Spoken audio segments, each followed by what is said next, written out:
कर्मों का फल। किसी ने सच ही कहा है, दूसरों के साथ किया हुआ छल बर्बादी के सारे रास्ते खोल देता है। अगर आप किसी के साथ गलत करते हैं तो आपके साथ भी गलत होगा। उस समय यह बात हमें समझ नहीं आती है, लेकिन देर से ही सही कर्मों की सजा जरूर मिलती है। आप इससे कभी बच नहीं सकते। जो आपने किया है उसका अंजाम आपको हर हाल में भोगना ही पड़ेगा। और यह कहावत कितना सही है, यह हम इस कहानी के द्वारा समझेंगे। जब गौतम बुद्ध एक सभा कर रहे थे, तभी एक व्यक्ति ने उनसे पूछा, हे बुद्ध, कर्मों का फल कैसे मिलता है? अगर बुरे कर्मों का फल मिलता है तो अच्छे कर्म कैसे किए जाते हैं? गौतम बुद्ध ने कहा, मैं तुम्हें एक कहानी सुनाता हूं, तुम इसे ध्यान से सुनो। महात्मा बुद्ध अब अपनी कहानी की शुरुआत की। बहुत समय पहले की बात है।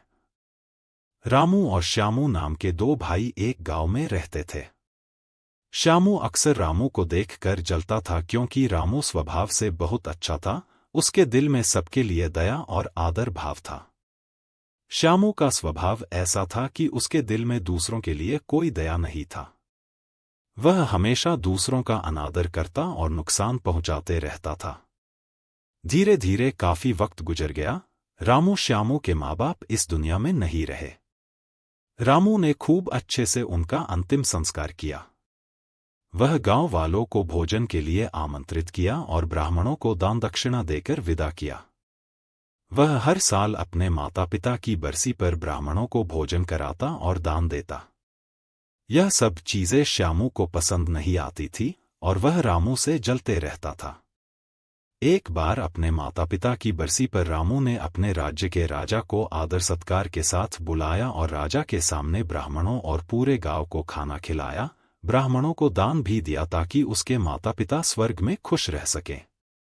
तभी राजा ने श्यामू से पूछा, तुम्हारा भाई तुम्हारे माता पिता के लिए इतना कुछ करता है, तुम ऐसा क्यों नहीं करते हो? क्या तुम्हें यह समझ नहीं आता कि तुम भी अपने माता पिता के लिए कुछ कर सकते हो? श्यामू ने कुछ नहीं कहा और चुपचाप वहां से चला गया। उसे गुस्सा आ रहा था, क्योंकि राजा ने उसकी बेइज्जती की और वह रामू से अपने अपमान का बदला लेने का सोच रहा था। अगले दिन ढोंग करना शुरू करता है। नगर के सामने जोर जोर से चीखने लगता है, मेरे माँ बाप मेरे सपने में आए थे, वह स्वर्ग में खुश नहीं है कि कोई वहां जाकर उन्हें खाना बनाकर खिलाएं, वो तभी खुश रहेंगे। उन्होंने मुझसे सपने में कहा था, रामू को मेरे पास भेज दो, वह उनकी बहुत सेवा करता है, वह इसके साथ बहुत खुश रहेंगे। राजा कहते हैं, यह तो अच्छी बात है, लेकिन इसके लिए तो रामू को मरना पड़ेगा। रामू को यह सब समझ आ गया था कि यह सब केवल उसे फंसाने की चाल है, लेकिन वह फिर भी कहता है, चलो इस बहाने सेवा करता हूं, और उसने मरने के लिए तैयारी करना शुरू कर दी। वह राजा से कहता है, महाराज, आप अगले दिन नदी किनारे एक नाव का बंदोबस्त कराए। मैं नाव से कूदकर नदी में अपनी जान दे दूंगा और फिर स्वर्ग में जाकर अपनी माँ बाप की सेवा करूंगा। राजा ने कहा, ठीक है, अगले दिन इन सभी चीजों की व्यवस्था कर दिया जाएगा। रामू नदी में कूद जाता है और सारे गांव वालों को पता चल जाता है कि रामू अब इस दुनिया में नहीं है। अब वह स्वर्ग की ओर चला गया है, माता पिता की सेवा करने के लिए। श्यामू बहुत खुश था कि उसका इकलौता भाई दुनिया में नहीं रहा। जो भी जमीन है, अब वह सब मेरा है, मैं ही इसका मालिक बनूंगा। धीरे धीरे काफी दिन गुजर चले। एक दिन अचानक से राजा के दरबार के बाहर रामू बैठा होता है और जोर जोर से रो रहा होता है। पूछते हैं, यह चमत्कार कैसे हुआ? तुम जिंदा कैसे हो? तब रामू बताता है, मैं स्वर्ग में गया था, मैंने देखा मेरे माँ बाप अभी भी खुश नहीं है। वो मेरे पर गुस्सा हो रहे थे और कह रहे थे, तुम्हें तो खाना बनाने भी नहीं आता, तुमसे अच्छा तो श्यामू है जो तुमसे अच्छा खाना बना लेता है। तुम जाओ और उसे भेज दो। राजा श्यामू को बुलाते हैं और सारी बातें बता देते हैं और कहते हैं, तुम्हारे भाई ने माता पिता के लिए इतना त्याग किया है, अब तुम्हारी बारी है। क्या तुम उनके लिए ऐसा कुछ नहीं कर सकते? श्यामू को ना चाहते हुए भी ये सब करना ही पड़ता है। अगले दिन फिर से सारी तैयारी किया जाता है।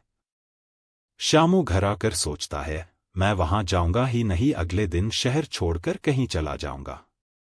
फिर रामू ने राजा को सारा सच बताया। वास्तव में वह जिंदा कैसे बचा? उसने पहले ही मछुआरे से बात कर ली थी, जिससे उसकी जान बची और वह 1 महीने तक नगर से दूर रहा था, फिर सही समय पर राज्य में लौट आया। वह यह सब केवल इसलिए किया क्योंकि वह श्यामू को एक सबक सिखाना चाहता था।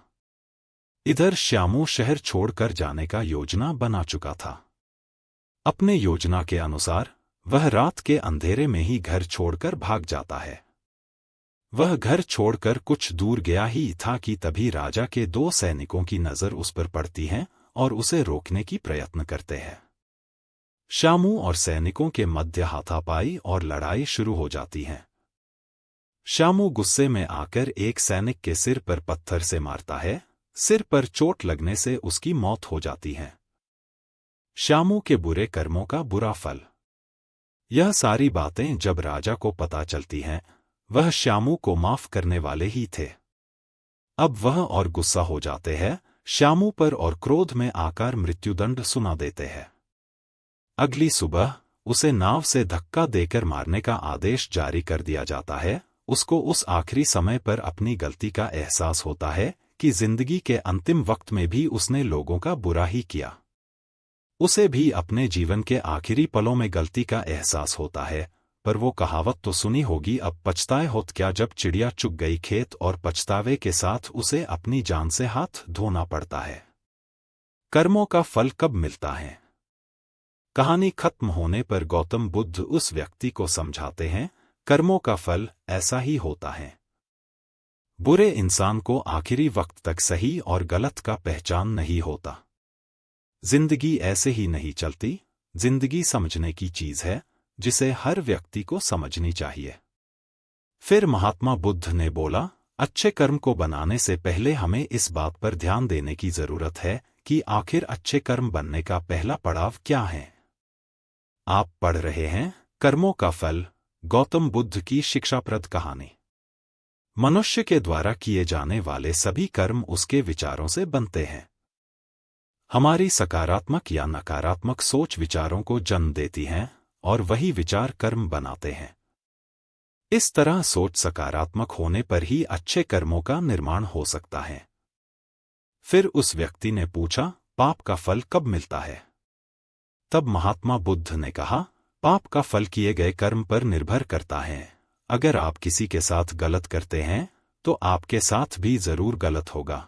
जब तुम दूसरों के लिए अच्छा करते हो तो बदले में तुम्हारे साथ भी अच्छा होता है। जब तुम किसी दूसरे का बुरा करते हो और तुम्हें लगता है कि तुम्हारे साथ बुरा नहीं होगा, यह भी हो सकता है उस वक्त तुम्हारे साथ कुछ बुरा ना भी हो, लेकिन कभी न कभी इसका हर्जाना तुम्हें भुगतना ही पड़ता है। इसलिए तुम्हें किसी के साथ बुरा करने का कोई अधिकार नहीं है, क्योंकि कर्मों का फल कभी न कभी मिलता जरूर है।